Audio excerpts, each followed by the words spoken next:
دین اسلام نے بچوں پر اور بالخصوص بچیوں پر بڑی شفقت کرنے کا کہا۔ بچیاں تو رحمت ہوتی ہیں، پیار والی ہوتی ہیں۔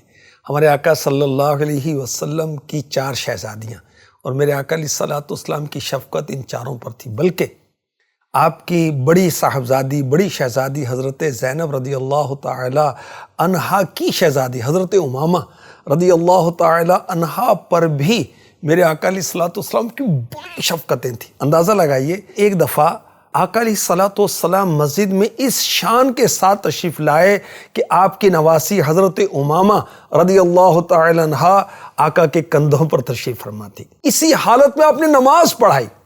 جب رکوع میں جاتے تو شہزادی کو اتار دیتے، جب کھڑے ہوتے تو آپ اٹھا لیتے، اس طرح نماز پڑھائی۔ اور یہ بھی یاد رکھیے، یہ میرے آقا علیہ الصلوۃ والسلام کے خصائص میں سے، ہم ایسا نہیں کر سکتے۔ اگر ہم ایسا کریں گے ہماری نماز ٹوٹ جائے گی۔ ایک مرتبہ حبشہ کے بادشاہ نجاشی رضی اللہ تعالی عنہ نے بارگاہ رسالت میں ہدیتاً ایک حلہ بھیجا، 2 چادریں بھیجیں، اس کے ساتھ سونے کی انگوٹھی بھی تھی، اس کا نگینہ حبشی تھا۔ اللہ کے حبیب علیہ الصلوۃ والسلام نے یہ سونے کی انگوٹھی اپنی نواسی حضرت امامہ کو عطا فرمائی۔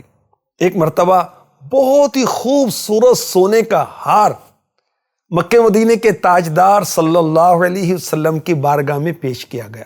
اس لاکٹ کی خوبصورتی کو دیکھ کر ازواج مطہرات حیران تھیں۔ میرے آقا صلی اللہ علیہ وسلم نے مقدس ازواج سے فرمایا، اس امت کی ماؤں سے فرمایا، یہ لاکٹ اس کو دوں گا جو میرے گھر والوں میں مجھے سب سے زیادہ پسند ہے۔ ازواج مطہرات نے خیال کیا یقیناً یہ ہار بی بی عائشہ صدیقہ رضی اللہ تعالی عنہا کو عطا ہوگا، مگر اللہ کے حبیب علیہ الصلوۃ والسلام نے اپنی نواسی حضرت امامہ رضی اللہ تعالی عنہا کو قریب بلایا اور اپنے پیارے پیارے ہاتھوں سے اپنی پیاری نواسی کے گلے میں اپنے ہاتھ سے ہاتھ ڈال دیا۔ سبحان اللہ۔ میرے آقا صلی اللہ علیہ وسلم نے جب دنیا سے پردہ فرمایا تو حضرت امامہ رضی اللہ تعالی عنہا جوان ہو چکی تھی۔ بی بی فاطمہ رضی اللہ تعالی عنہا نے حضرت علی مرتضیٰ رضی اللہ عنہ کو وصیت کی کہ میری وفات کے بعد آپ حضرت امامہ سے نکاح کر لیں۔